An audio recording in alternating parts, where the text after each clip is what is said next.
Kyalo ego bayita Kizito akubye ennyimba nga za mulamwa za bufumbo, akubye ennyimba ez'enjawulo ziri ndaba, yakubako oluyimba netetenkanya DNA ne Disan Kasasa obufumbo bw'ekyavu plan B, tufumba feka, waliwo akayimba kekuba ne Sebbale bakayita side dish, obuyimba bungi nnyo, waliwo akayimba bakayita mayumba 10, waliwo tebasiima, waliwo yakuba ne gravity, wona akayimba akapya kasobodde bakayita salapulesa. Omukyalo gwe bayita Kizito oyinza okuba obadde omuwulire obadde omulaba naye nga tomanyi biki bimukwatako omukyalo ono. Omukyalo ono Kizito mukyala mufumbo muzadde business lady, era nga asobodde okuba ate ng'endongo agikubye, era ng'okutandika endongo ye nga 28-27 awo yatandikira mu kibiina ky'omukulu gwe bayita Matias Walukaga Meya, ekibiina bakiyita Vision Heroes. Omukyala ono azalibwa saidi z'emukono yonna suuti gyasobola okuba ate nga ava mpolampola kwe kuyingira ekibuga Kampala. Awo nno watandikira n'akayimba bakayita Kalyonzo, ndoza mukajjukira, era Walukaga yamuwandikira akayimba ako, kwe kutandikira mu Vision Heroes, era ng'ebibiina byakabeeramu kibiina kimu kyokka kye bayita Vision Heroes, we yakiviiramu kwe kutandika ekibiina kye bayita Mwagala Production. Era nga Mwagala Production eno erimu abayimbi ab'enjawulo, era nga ddala akwata ddala ku baana abato abatandise ekisaawe kya Kadongokamu, era nga ayinamu n'abayimbi ab'enjawulo n'abayimbi abakulu gye bali batambula nabo. Omukyalo ono ayina gye bayita Mwagala Production ne Mwagala Events. Kati Mwagala Production ye y'abayimbi, ate Events ebyo bivuga. Ayina disco number system yonna, event number, event ezimu kuzisinga mu kibuga Kampala bagiyita Mwagala Events.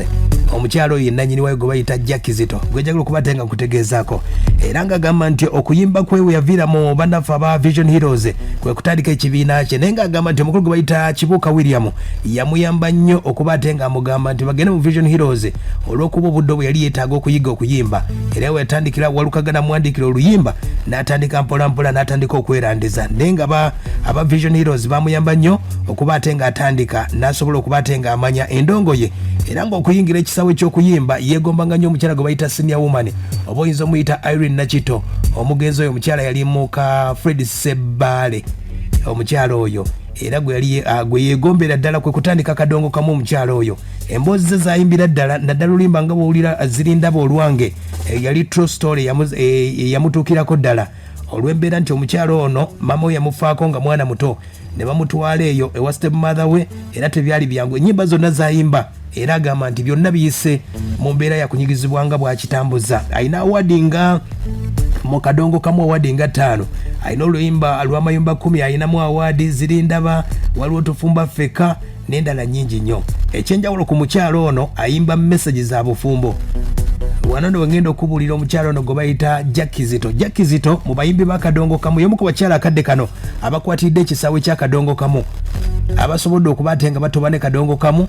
Akadde kano bangi nnyo abaligambye nti lwaki yayingira omuyaga gwa music oli oba gwe bayita owalaava owaki n'agamba kayingire Kadongokamu okusomesa, kuba music wa Kadongokamu wa bbeeyi. Okutuula n'owandiika oluyimba lwa Kadongokamu si byangu wadde n'akamu, era nga bamuwandiikira ennyimba kuliko Disan Kasasa n'omukulu gwe bayita Angel Sekandi naye yeewandiikira ennyimba. Naye ng'ebyenjawulo ku muyimbi ku mukyalo ono gwe bayita Kizito y'omu ku bakyala mu Kadongokamu oba mu bakyala mu ggwanga Uganda abasinga okuteekamu ssente mu Kadongokamu. Omukyalo ono gwe nkutegeezaako.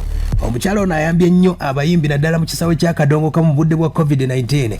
Abayimbi wawulira nnyo nga basika omugu wambu ate kikofiira tatuyambye biki byonna, ne mu undercover waliyo omukyalo ono gwe bayita Kizito yayamba abayimbi bangi nnyo aba Kadongokamu mu mpolampola, naye nga si mawulire, ye yabikolanga mpolampola mu mbeera eyo, era nga mukyala asobodde okuba ate nga akumye ekitiibwa kya Kadongokamu ng'omukyalo omutuufu wa Kadongokamu asobodde okuba ate nga akikoze. Nga bw'olaba nti omukyalo ono omu ku abakyala abasinga ssente, era ssente tezisobodde kuba ate nga zimufuula ekizibu, kubanga atuukikako olw'embeera nti abayimbi bangi nnyo. Tugeze waba agenda mu ttuwa ayinza okugamba nti kandeete ono abayimbi ab'enjawulo aba Kadongokamu n'abagatta ne bagenda naye mu Mwagala Production.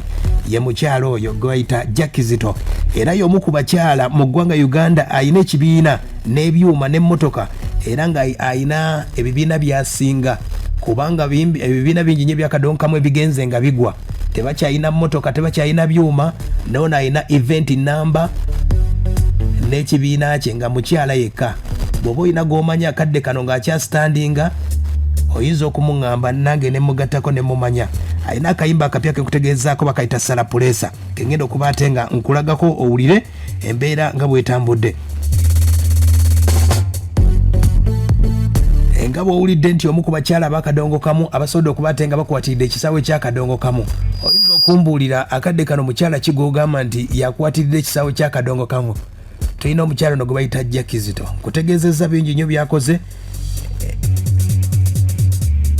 ebintu bingi nnyo byasobodde okuba ate ng'akola, era nga nakano kasembeyo mukkirize mugaane ku nnyimba zayimbye ez'obufumbo. Abakyala bangi nnyo abali mu bufumbo ku lw'ennyimba z'omukyala ono, era waliwo n'abaami bangi nnyo abali mu bufumbo abateredde obulungi mu maka olw'ennyimba z'omukyala ono gwe bayita Kizito gwe kutegeezaako.